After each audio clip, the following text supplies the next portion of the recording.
I don't think I have anything more to write on this particular topic, having done so for 2 decades now. The battlefield near Megiddo is a panorama of chaos and defiance. The skies are dark, choked with the smoke of burning vehicles, and the shimmering contrails of high-altitude missiles cutting arcs across the heavens. On the ground, soldiers from all corners of the globe, NATO and IDF among them, stand shoulder to shoulder, their faces grim and eyes wide with a mixture of fear and determination. The sonic assault from the heavenly host, a weapon of pure concussive sound, prophesied in Revelation 13:3, has rent the flesh of hundreds from their bones, shattered the eardrums of tens of thousands, but not their resolve. As the ear-splitting, disorienting waves continue to pulse through the battlefield, some soldiers clutch their helmets in agony, trying to block out the insidious noise. Others, gritting their teeth against the pain, take aim with their rifles and machine guns, their bullets whizzing through the air only to ricochet harmlessly off the shimmering armor of the angelic beings. Michael, the Archangel, glides through the haze, a figure of awe and terror. His flaming sword cuts arcs of blinding light through the smoke, each swing sending human soldiers flying, their armor and bodies broken by the sheer force of divine might. A British sergeant, a grizzled veteran of countless skirmishes, takes cover behind a burning armored personnel carrier. He glances over at his comrades, young, scared men and women, then peeks over the top, squeezing off a burst of rifle fire towards an approaching figure. The bullets hit Raphael squarely in the chest, but flatten against his golden armor, clattering to the ground like pebbles. The sergeant mutters to himself, "Don't bring a flaming sword to a gunfight," before ducking down again. A nearby private, his face streaked with dirt and blood, hears the remark and offers a grim smile despite their dire situation. Further up the line, the Ukrainian platoon commander yells orders in a hoarse voice, his commands almost lost in the cacophony. "Aim for the wings!" he shouts, hoping to target what he assumes must be a vulnerable spot. The soldiers obey, their rifles and shoulder-fired rockets aimed upwards. The missiles explode in brilliant flashes, momentarily blinding the battlefield. But as the smoke clears, the angels emerge unscathed, their wings folding and flexing, shimmering like polished metal. One angel, clad in resplendent white and gold, raises a hand, and a wave of force sweeps out from him, knocking the Ukrainians off their feet. Meanwhile, in a secure bunker halfway across the world, the tension in the teleconference room is palpable. The leaders of the world's nuclear powers, America, Britain, China, France, and Russia, argue back and forth, their voices rising. The decision to use nuclear weapons on their own troops is unthinkable, but as reports come in, describing the invincibility of the angels and the futility of conventional weapons, the gravity of the situation becomes clear. "It's either them or us," the Russian premier states bluntly, his face drawn and pale. The sociopath had to say it, but it's true. The room falls silent as the realization sinks in. Back on the battlefield, the human soldiers are desperate. A squad of US Marines huddles behind a crumbling wall, the remnants of an ancient structure now caught in the maelstrom of modern warfare. One of them, a corporal with a patch over one eye, breathes heavily, his mind racing. He looks up just in time to see an angel bearing down on them, sword raised high. "We need air support, now!" he shouts into the radio, but he knows it's too late. The angel lands among them, his feet touching the ground with a lightness that belies his fearsome power. In an instant, he sweeps his sword in a wide arc and 3 Marines fall, their bodies crumpling to the ground like ragdolls. Yet, even in the face of such overwhelming might, the humans do not relent. A French paratrooper, his uniform scorched and tattered, charges forward with a bayonet fixed to his rifle, screaming defiantly. The angel facing him hesitates for a moment, almost bemused by the human's audacity. The paratrooper leaps, thrusting his bayonet towards the angel's chest, but the blade snaps in two against the divine armor. The angel responds with a backhand swipe that sends the man flying backward, crashing into the dirt. We see human soldiers fight valiantly but hopelessly, interspersed with small snippets of old missiles being launched into the sky, reaching apogee, separating their warheads, and the warheads coming down.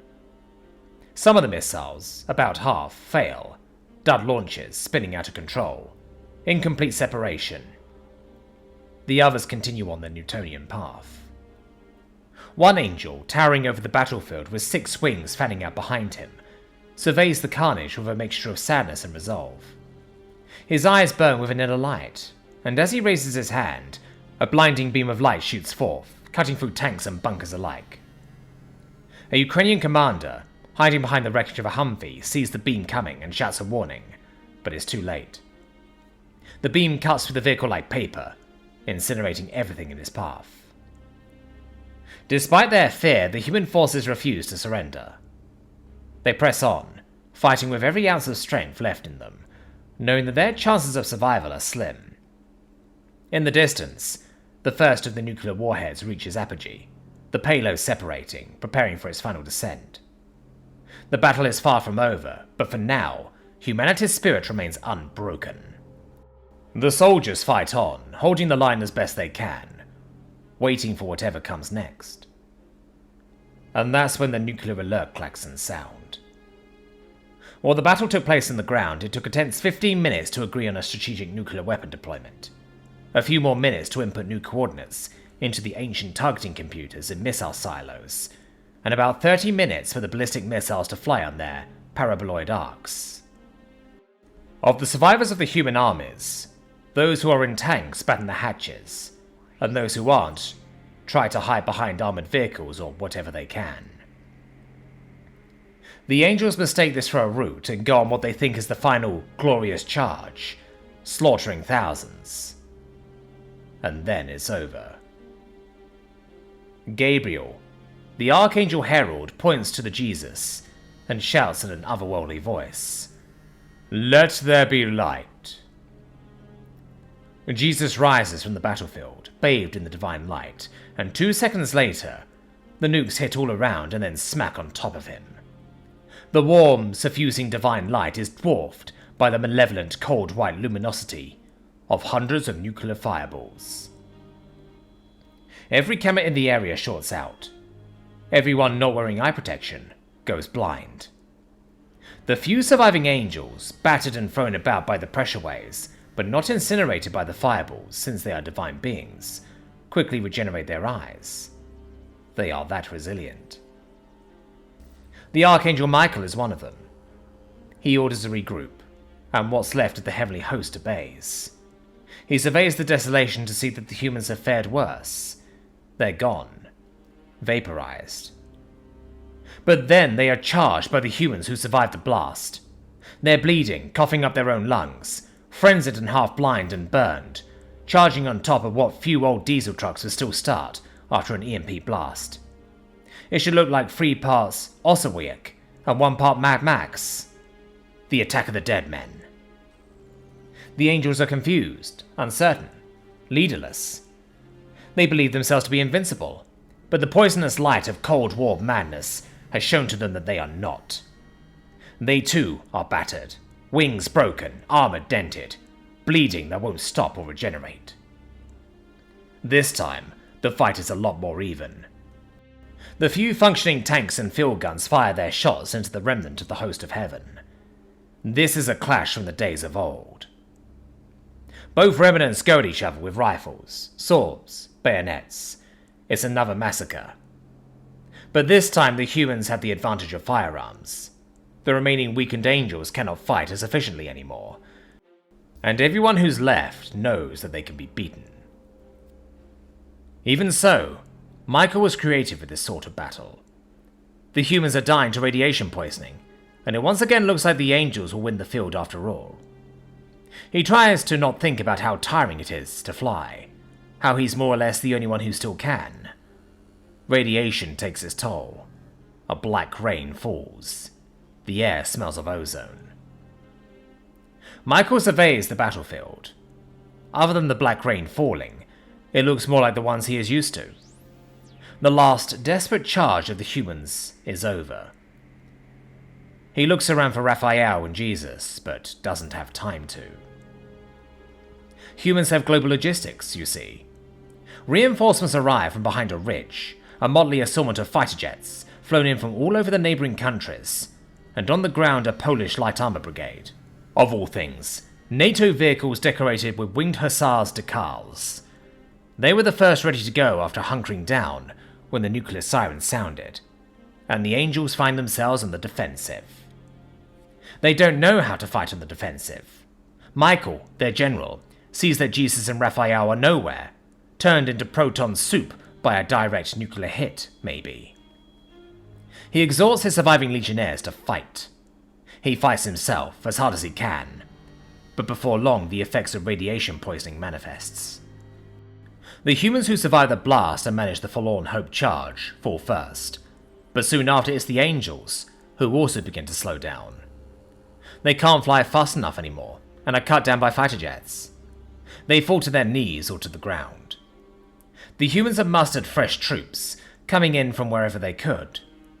Each Angel is more than a match for 10 soldiers in a fight, but they're outnumbered 40 to 1. And then, the unexpected happens. The humans give quarter, offer surrender. Michael is incensed and decapitates one of the Angels who tries to give up. The fight continues, but by now, it's obvious which way it'll go. The Angels' final stand resembles the Battle of Shiroyama, mighty celestial warriors armed with swords facing regular soldiers with modern weapons. Turns out that, after all, you can't bring a flaming sword to a gunfight. A sniper team of 10 from a nearby hill take aim at Michael with anti-material rifles. They wait for some kind of atmospheric data from one of the vehicles, do quick mental math, take aim, and then fire in unison. Half the bullets near miss due to the chaotic post-nuclear winds. The other half hits, shattering his kneecaps, wing roots, and elbows. Michael falls in a heap. Even so, with a supreme effort, the Archangel Michael declares his unwavering faith in the Lord, gets up on his knees and sticks his sword in the ground, like a cross before falling forward again. Now it's really over.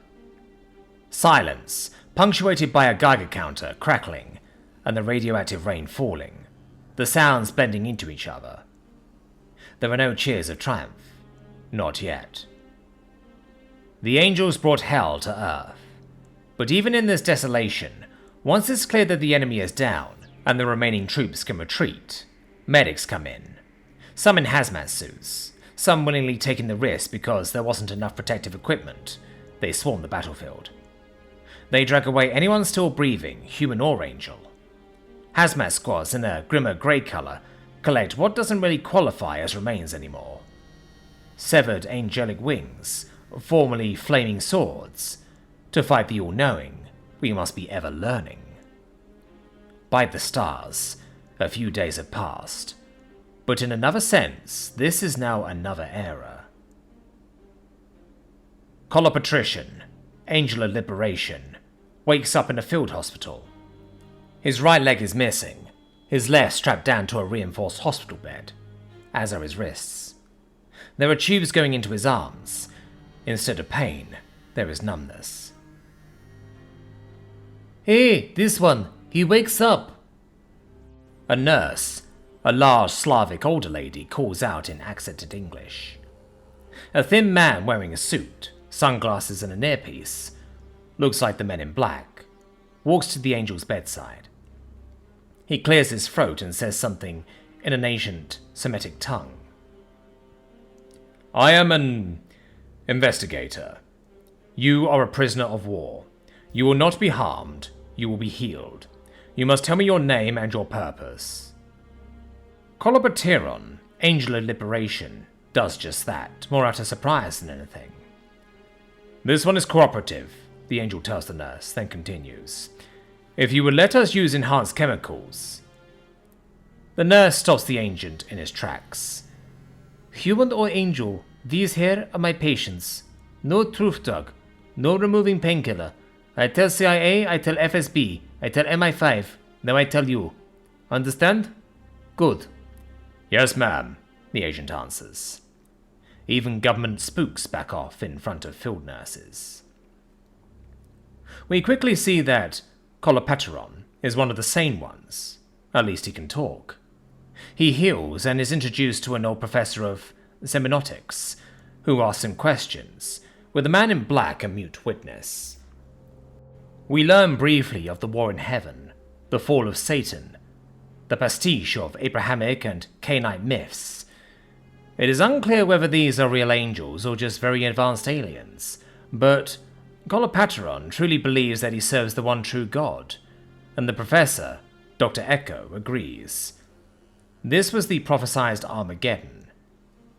The MIB, perhaps predictably, of course, does not agree. He's seen angels bleed, but he's still an atheist. A few angels are likewise a little cooperative. Most are not. Some angels defiantly declare that they would prefer to be killed than made slaves, and refuse to acknowledge that prisoners of war aren't treated that way anymore. Some try to get back up and fight, and have to be sedated. We hear in passing that the first two who tried that had to be shot in the head. Some angels simply give thanks to the Lord for their victory, and flat out refuse to believe that they've lost, even when shown video. According to them, Jesus will now heal the earth and, in 75 days after Armageddon, assume formal dominion of it. The man in black muses that at least is some actionable intel, and duly sends a report to unknown superiors, 2 months and a bit to get ready for a possible second wave. In general, angels simply do not understand the possibility of a deviation on the divine plan. They think they know everything they need to know, and refuse to learn anything different. Michael is still in a coma. The medics had to extract the blood of dead angels for transfusions for him. Is he ever going to wake up? On the human side, the butcher's bill was horrendous. Between the host of heaven and the nukes, almost 1 million people died. Soldiers, civilians caught in the blast, first responders who died of radiation poisoning. There aren't even mass graves. The bodies are so radioactive that they must be processed as if they were spent nuclear fuel. A great black marble monolith is erected as close to the site of the battle as possible, to be brought to ground zero someday when radiation levels decrease. More will die. The fallout will give cancer to untold thousands. The nuclear blast was enough that the world is going to experience a brief nuclear winter. Crops will fail. Even the rich countries of the world will see food rationing make a comeback for a year or two. Raphael has been found. Well, his head and part of his right shoulder, anyway. Jesus hadn't. That's the big unknown variable. Should humanity expect another attack? What if this was a scouting force or ceremonial guard sent to demand surrender, and the real angelic army is a lot larger? Nobody knows. Everyone is rearming. Nuclear power plants all over the world are shut down to make fuel rods available for the production of more ICBMs. In a strange way, Armageddon had been successful, bringing back war, death, pestilence, and famine. In that sense, the angelic host has won a Pyrrhic victory. Power rationing due to nuclear fuel redirection. Food rationing due to a nuclear winter guaranteeing poor crops for the next 2 years. Fuel rationing due to a large part of the Middle East being too radioactive for oil extraction. Yet, like an anthill that was stepped on, society squares its shoulders and rebuilds itself. Hesitantly first, then with vigor. Grandmas teach their grandkids about Depression-era poverty recipes. Power rationing brings back the custom of neighbours bringing potluck dinner to the one house with a working TV to watch it together. Kids and adults kicked off games consoles, rediscover street soccer and hockey. Data centers shut down, forcing the web to shed ads and go back to simple text and images. Meanwhile, laboratories across the planet study angelic flesh, blood, hair, feathers, clothing, weapons, armor. Shuttered factories are reopened to replace military material destroyed or made too radioactive to use. The world's militaries have little more than 2 months to reload, and helped up by a majority of society, they do. But on the 75th day, nothing happens. Michael has woken up. He is interrogated by intelligence agents, by scholars. He isn't even arrogant. He is still strong in his belief that his god has won, and the evidence of his eyes and ears can be dismissed. He manifests his intention to, once released, walk or fly to the magnificent temple of Ezekiel that should exist right at Ground Zero, where in reality is a collection of small craters so radioactive that they can't be approached by man or robot. The surviving angels are, for the most part, likewise trapped in similar delusions to varying degrees. There is discussion on what to do with them. A POW camp was a reasonable temporary solution, but now they have largely healed and they cannot be kept there indefinitely. Medicine has learned much from angelic regeneration capabilities, and there's talk that in 10 or 20 years we may be able to copy it to regrow lost limbs, but we don't do concentration camps anymore. Let them try to fly back to their heaven? Give them an island on which to settle in exile, like Napoleon? Systematic medical experiments, since they are not human and not covered by the treaties? The debate, in lecture halls, on TV, and in ballrooms, continues. Now that the spectre of a common enemy has receded a little, and people grow weary of displaying resolve, the world's old balance of power reasserts itself. Old nationalisms buried by common religious identity come back. Theocracies, most of which were based on Abrahamic beliefs, stop existing almost overnight. Conflict, even small civil wars, no major wars, though, as the nuclear powers won't allow it. The big guns must be kept ready for an external enemy that we now know exists. The world will change much in the next few decades, but it will do so by human hand. A retired American general, largely unknown to the public but respected in the military community, even by former enemies, for a long career distinguished by a lack of heroism and an abundance of quietly getting result, makes a proposal. The United Nations shall write a proposal of armistice, not surrender, and hand it to Michael for his god to sign at the temple that he thinks exists at Ground Zero, and if any angels wish to follow him, they may.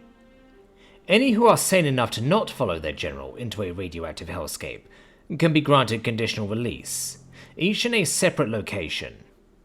This will solve a number of problems in one go, from adherence to international diplomacy norms, to the logistics of where to put the remaining angels, to the ethics of medical study, as those remaining will be well compensated for their cooperation.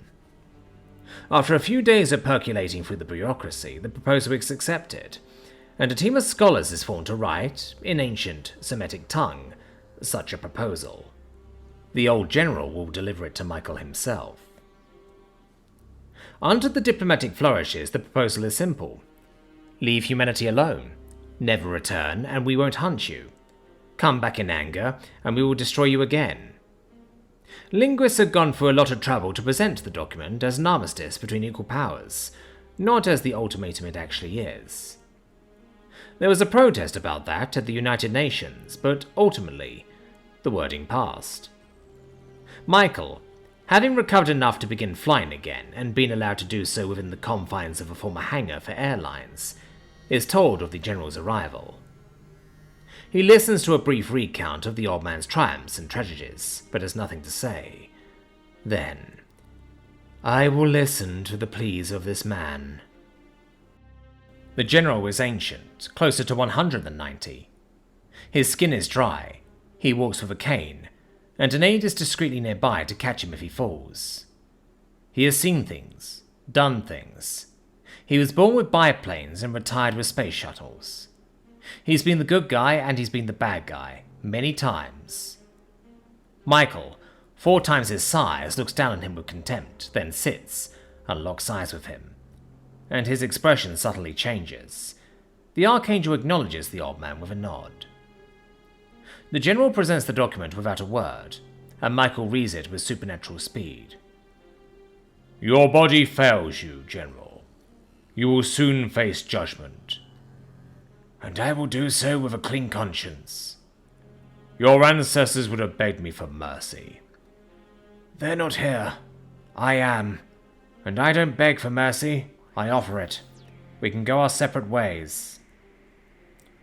Were our positions reversed, our wrath upon you will be eternal. It may yet be.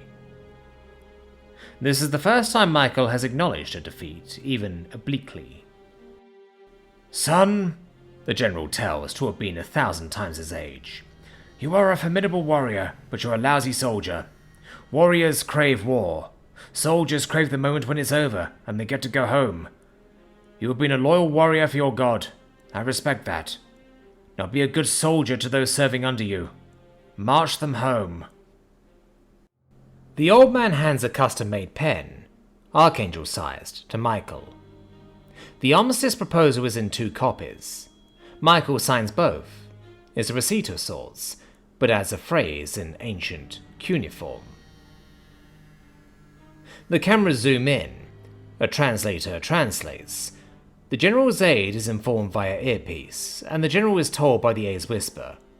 Michael wrote, "It is written that in 1,000 years judgment will be upon this world." The general nods, smiles, turns around, and commands that the hangars be opened. Michael takes off, majestically. A flock of angels with Michael ahead leaves for Ground Zero. A few angels remain. By the time anyone thinks of countermanding the order, they've already left. This went better than I thought, but I did go to Sunday school, so I figured it'd be coming, the general says to the aide, the man in black we saw earlier. He ignores his earpiece. 100 voices are shouting into it about what Michael wrote. They have a few minutes to talk before the place is swarmed with diplomats demanding an explanation. How so, General? A sword of Damocles, for 1,000 years to keep humanity together. With any luck, I'm now out of a job. The aide nods. When the other military and diplomatic brass finally swarm the old general to ask him why he took action without consulting anyone, he walks off for a maintenance door. He takes off his earpiece and puts a different one in his ear. It looks retrofuturistic. Central, General Van Dorn has performed almost exactly as we calculated. Pending a report from Ground Zero. Case closed. The flock of disarmed angels make their way to the wasteland, flying swiftly. They are followed by drones until the interference and radiation is too much for the drone's instruments, then by long-range cameras. They disappear in a radioactive dust cloud and are never seen again. For a day, the news is abuzz with the old general's conversation, which was released to the public, and Michael's apostle upon the treaty. The general's opinion that humanity must remain united and vigilant for another 1,000 years becomes common wisdom. The democratic nuclear powers pledge availability of much of their arsenal to a global defense initiative, and the non-democratic nuclear powers follow suit, lest their people revolt. Almost overnight, the United Nations goes from a joke about ineffective bureaucracy to a real forum where nations can try to solve their disagreements. Michael's not-so-accidental threat has not banished war from the world by any means, but it has put it into perspective. A few weeks later, General Van Dorn passes away peacefully. A few months later, a remarkable construction by the Long Now Foundation, a giant, fully mechanical automaton, powered by a giant mainspring and controlled from outside the danger zone by wires like an early torpedo, deposits the monolith in the middle of Ground Zero, along with a steel coffin containing the remains of the Archangel Raphael and of the old general. A number of such monoliths are erected in the world's capitals. Many come with a projector, projecting a millenary countdown on the ground before them. An epilogue. Many years later, hardened succulents are beginning to grow at Ground Zero. The monolith is still standing pristine but covered in dust. A desert mouse scurries about in its morning shadow, drinking dew from the plants. Humanity has long moved past the season of austerity imposed upon it. We see monoliths in Rome, New York, Beijing. They're still counting down, and we see that it's been just past a century. The year's digits going from 900 to 899. The cities around them are clean, busy, pedestrian-friendly, with an appropriate amount of greenery and electric multicopters flitting above. Elsewhere, near a meadow that looks suspiciously like the one on the Windows XP default desktop, a small house and a small vineyard. The house is made of wood, sports a small satellite antenna, and the roof is half Norwegian-style grass, half high-efficiency solar panels. On the porch, rocking in her chair, is an ancient woman, watching her great-great-grandkids play on the grass. She's wearing a comfortable sundress, and we see some high-tech life support gadgets installed in her shoulder. Through a window, we see a photo of the woman, much younger, in uniform, with a medal and a red sharpshooter's beret. Her caretaker brings her a glass of water. The caretaker is one of the angels that stayed, or maybe a human with wings. He's about 2 meters tall and wearing a traditional nurse's uniform. Above, a contrail. It crosses the sky, then abruptly splits in two, one streak white, one grey, and going beyond the horizon, indicating that this was a heavy-lift air-launched rocket.